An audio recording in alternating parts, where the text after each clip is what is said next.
usually get like 5-6 M&Rs before spring break, and so the music can be pretty hard. So there's a song in our show called Wrestlevania, which has a very particular character about it. It's a funk jazz piece, a style that we have swing jazz in our folder, but we don't have a lot of funk in our folder. That posed a particularly interesting challenge, the way that rhythm overlaps in a way that I think our group it's not second nature to a group like ours.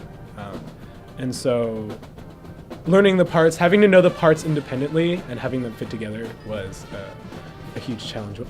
Wrestlevania was a kicker because we would rehearse it before like Pink Day season started, and it just didn't make any sense to anyone. So the first run through is always not the best. It's like someone took a pile of instruments and just like pushed them off of a building. It sounds a little like that.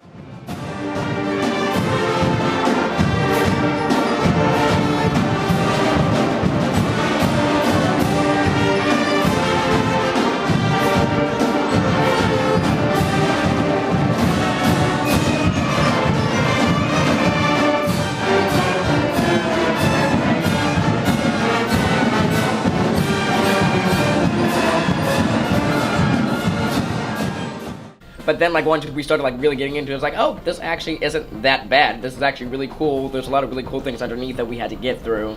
Wrestlevania looks a lot harder than it actually is. It follows a lot of patterns that repeat themselves, but it's in a fairly slow tempo, and so the stuff that ends up being pretty easy under your fingers looks really difficult on the page because it's all 16th notes.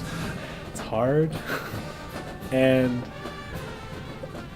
the band definitely made it sound that way. The first run through was, if our goal is Miss United States, that was a solid, like, African elephant. There is a very difficult key change at the end of the piece, and that didn't go well at all.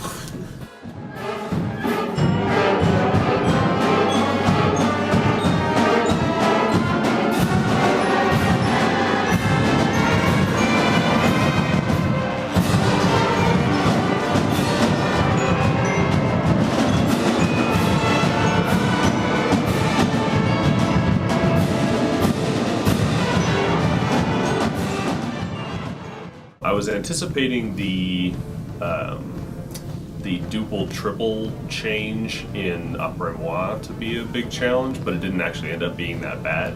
We ran it a couple times and people sort of started to get it. I think the 1-bar intro to it before the up helped a lot.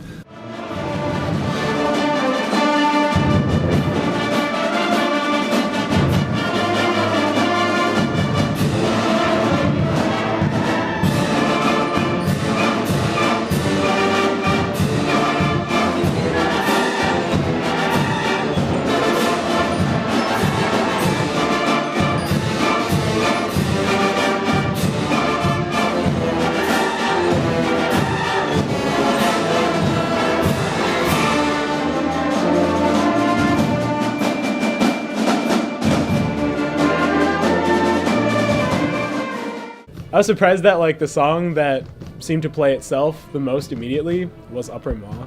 I feel like that's the one that there were a lot of obscure songs in our show this year, but that one especially people were skeptical of because the original was just piano and voice. But I was pleasantly surprised by what happened during that run through. The stuff that ended up being really difficult were like the slow beginning of Shake It Out, where there's no percussion driving. This is where the beat is. Everyone's sort of holding long notes, and then there's a trombone solo over it. That sort of ended up being hard to tie together, especially in the ballroom, where when there's one person and a bunch of people playing long notes underneath them, it's really hard to keep a sense of tempo with everybody if there's no percussion. So that ended up being pretty hard.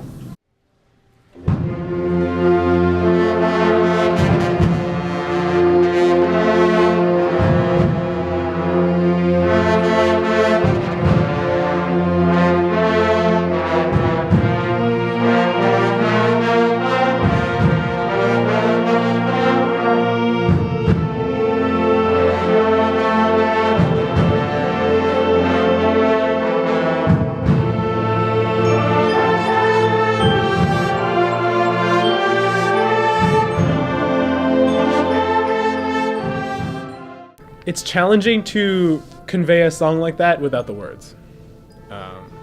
So shaping the piece so that it has a sense of progression. The original song tells a story. We have to do our best to do that with just instruments. All the music ends up on a rotation. Whoever arranges the piece tends to be the one to introduce it to the band. And then between the student director, Bethany, and I, and sometimes the assistant student director, each person runs or works on each piece once, because I have a certain mental sensibility about what I want a piece to sound like, and that's true for all the pieces, whether I arrange them or not. And so does Sam, and so does Bethany, and so does Steven. And so to have just me work on Wrestlevania and have just Steven work on the con, for example, would make it so that we didn't address all the different musical elements of the pieces. And so we rotate them once each, and then we usually land on the person who arranged it having the last rehearsal. The con is a similar issue with Wrestlevania, actually, in my opinion, in that a lot of the eighth note, so a lot of the rhythms have to overlap in a very specific way. Not as complicated as Wrestlevania, but I think it's challenging. The tempo is more challenging. 2, 3, 4.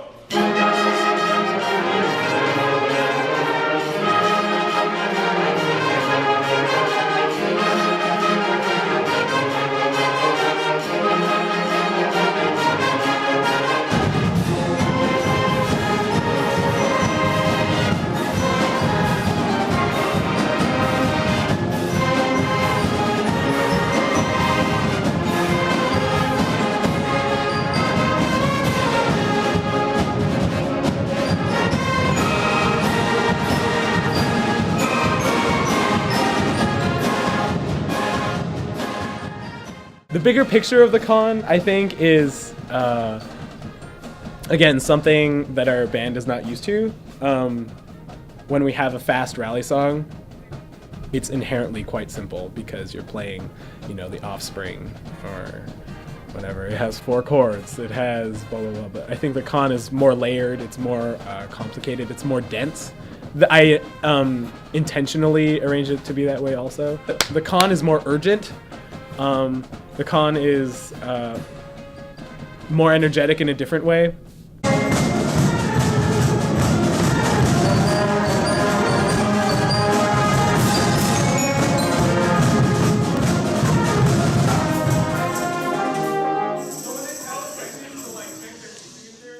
I took very careful note of how music rehearsals are run when I was assistant student director, and I think one thing that I tried to keep in mind was when I'm leading musical rehearsal, everything that I'm rehearsing has a purpose. It contributes to the bigger picture of each piece. So often you'll hear a director say, "Can you bring that out a little?" And then resentfully, or maybe they'll just be like, "Yeah," the section who is being spoken to, they'll go like, "Yeah." But if you're given context, like proper context of why, then they're more liable to actually make that change because they have, an impetus to make the music more sensible. Those